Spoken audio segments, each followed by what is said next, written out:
DoorDash data on first-party adoption, what drives customers mad about delivery, and a virtual brand marketplace. That's all ahead on this week's Monday Minute.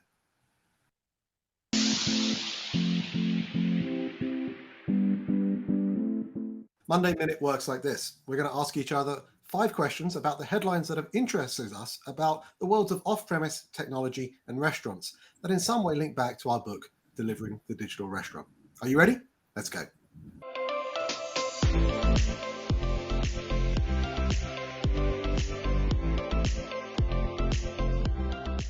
The first question is for you, Carl. DoorDash released a State of the Online Ordering report this week. What are the highlights from this report? There are loads of highlights, actually. We're going to have to be mindful of how many we're going to share, but I wanted to bring this up to share with folks, some of the ones that I've picked up in particular. The first one, we've been saying for quite a while now, why consumers choose pickup over delivery. And we've been thinking it's probably because of delivery fees. But the number one reason that people are choosing pickup is that they think they can get the food faster.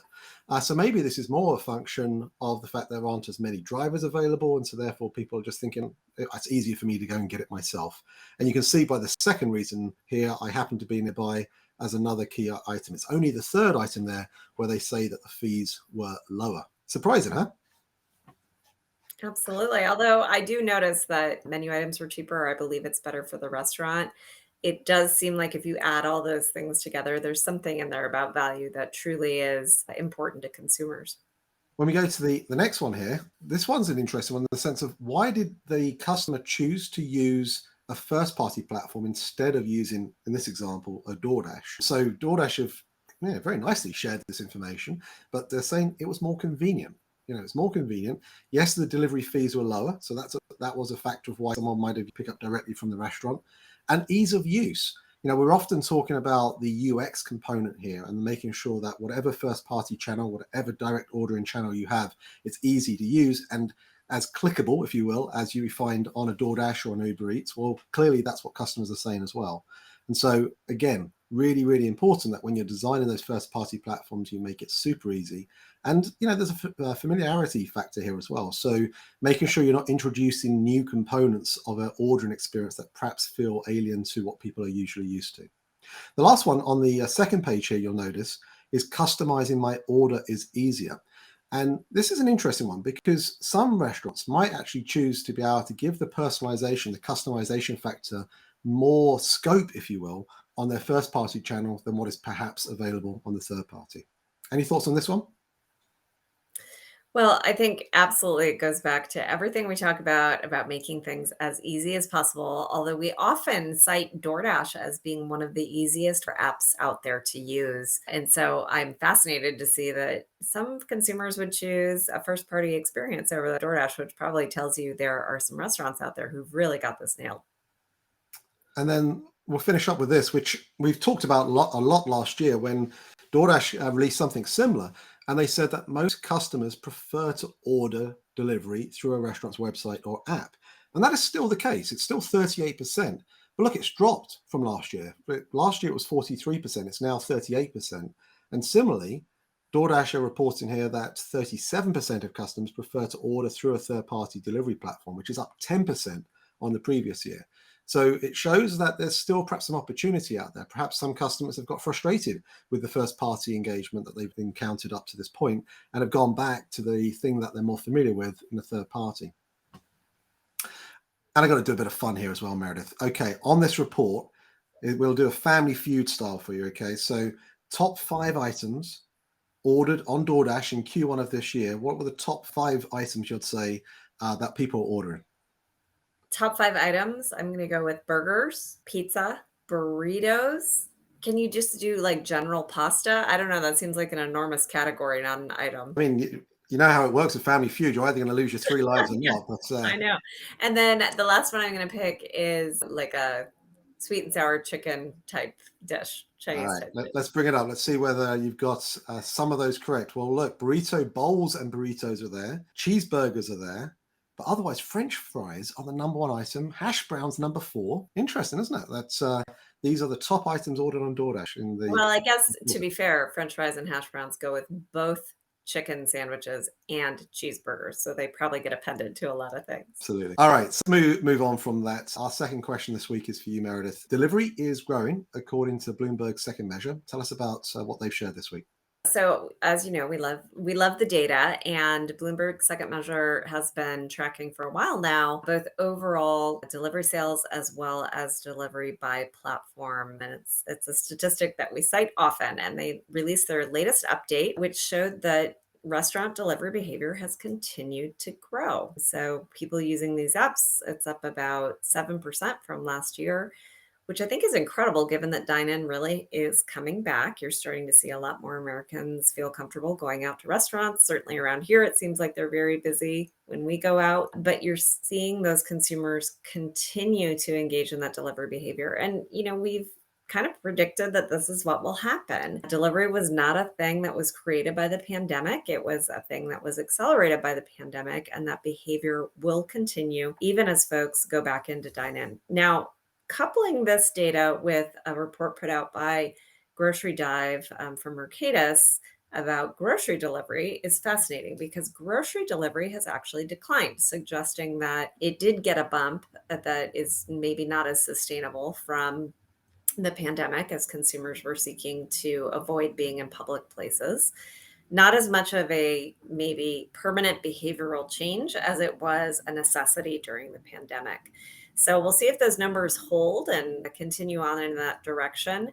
But I think it does beg the question of what's different between grocery and restaurant. And I think part of it is the ongoing trend toward more prepared foods consumed by Americans, right? So underneath all this delivery stuff, we have for a long time, since 2014, been buying more food at restaurant than we do at grocery. And that, of course, reversed slightly during the pandemic, but is now coming back. And Americans' long-term love affair with prepared foods means that restaurant delivery, I think, is an even more convenient way to get that. Whereas grocery delivery falls probably into the category of, well, when I use groceries, I want very specific ones for a very specific thing, I'm guessing. But I don't know. Do you have any theories as to what's going on here?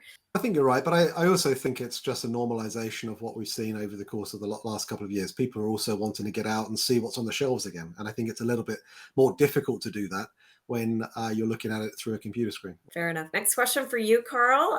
Thanx and Tattle, two companies that we love, said customers are increasingly becoming dissatisfied with delivery. So even though they're engaging in more of it, they're not very happy about it. So tell us about that. Yeah, we've been saying for a while that the importance of delivery does need to have attention from an operational restaurant 101 perspective. And I think what Thanx and their the CEO and founder, Zach Goldstein, have put out on Nation's Restaurant News here is a really fascinating article, because it's got what we love also behind it, a lot of data. Over 10,000 different platforms, 1.3 billion different data points that they've worked with Tattle, which is a guest feedback platform, has pulled together and data points like this. Let me bring this up here to share with everyone. And you'll see here that it's three lines, but the blue line is delivery. And it's showing since March of 2020, customers' satisfaction on delivery has dropped from 86% to March of 2022 of 80%. And so it's a 6% drop in that time. And so when you look at dining, for example, it's dropped, but it's dropped only by 2%. And when you look at takeout, it's dropped but only by 4%. So delivery certainly is one of the biggest areas of opportunity. Yeah, and already low to begin with, right? Yes, for sure. The report goes on further, though. It goes into saying, well, what's behind all this? And of course, we always talk about speed, accuracy, and quality. And it comes out that accuracy on this report is actually one of the key factors that is of concern. This has always been a big challenge for restaurant operators. It's of course compounded by the labor challenges that exist. It's compounded by the enormity of volume and orders that are going through the system. But what I liked about how Zach characterized this in his articles, he said, well, what can we do about it? And the thing that I thought was particularly pertinent was the fact that he said, if you can get feedback from your guests about specific menu items, then you can actually take specific actions about those menu items. And so with Tattle, of course, and with many of those others out there like Yumpingo and Vision, you can get feedback to help you understand whether it's a particular item that's causing this, or whether it's an endemic issue across the entirety of the unit. And of course, then you can do root cause analysis to determine, should we perhaps have this item on the menu? Perhaps it's too complicated, perhaps it's too complex, or maybe it's just an issue across the entirety of the restaurant itself, and we maybe need to look at retraining the entirety of the team in some way. So really good. And of course, as you get that first party data, like you do with Thanx platform, you're able to see what are the repeat orders of specific consumers on specific items. So you could find out maybe there's a big problem with something that people don't order twice. Our fourth question this week, Meredith, is again about a subject we keep talking about. Food costs, they're going up, they keep going up. What's the latest on this continuing news story? Well, I don't know that it's news that they're still up, but what I did find interesting about this article is that consumers are continuing to tip well. And of course, the tip is the most discretionary item in your entire food purchase. And you would expect that if prices were starting to get too high, where it was really affecting consumers, they would pull back in that tip space. And the fact that they're not doing that and instead continuing to tip generously, to me, says that the consumer is holding up fairly well, even with all of these price increases. So I know it's hard to believe with all the crazy news out there about labor inflation and commodities inflation and uncertainty in the financial markets. Feels like we might be headed toward some dangerous times here economically. But the consumer's still holding up pretty well. All right, last question. Deliverect has opened up a marketplace for virtual brands. So tell us what that means. And it's an interesting step into the virtual brand environment because Deliverect, of course, are known largely for helping aggregate orders together. But they also have something like 26,000 locations across the world. They're not just based in the US and Canada. They're actually primarily based in Europe. They've got a great presence there. And what they've seen is that virtual brands are popping up everywhere. And so they've created this marketplace to allow restaurants or companies that have created virtual brands to put them out there to license out for others to utilize, potentially in other markets. So I think this is really, really fascinating. When you think about the fact that, of course, virtual brands exist in companies like Nextbite and virtual dining concepts, when you see what they're trying to do and sell brands into restaurants. And you've got companies like Franklin Junction, of course, that are helping restaurants figure out whether they've got the right virtual brand based on their capacity and what ingredients they're servicing. Well, now Deliverect is saying, well, once you've got a brand, once you're clear on what that brand identity is, and once you're clear on exactly what you would like to offer out into other restaurants, then they will provide a place for restaurants to be able to see that. And I think it's going to be an interesting one to monitor and see how successful it is. At the moment, I don't think there's a huge amount of brands on there. I mean, Ben & Jerry's has got their virtual brand on there. I think there's only 18 actually on the platform, but it wouldn't surprise me to see it grow pretty aggressively in the months to come. Yet another sign that virtual restaurants are here with us to stay. Absolutely. Well, look, as ever, we would love to get your comments, thoughts, questions. What do you agree with? What do you disagree with around what we've covered today? And perhaps what would you like us to cover in a future edition? We thank you for listening, and we look forward to speaking to you again next time. The Monday Minute is available for you to follow and subscribe wherever you listen to your podcast. Watch us on YouTube and follow us on all our social media Learn.Delivery channels. Thanks for listening.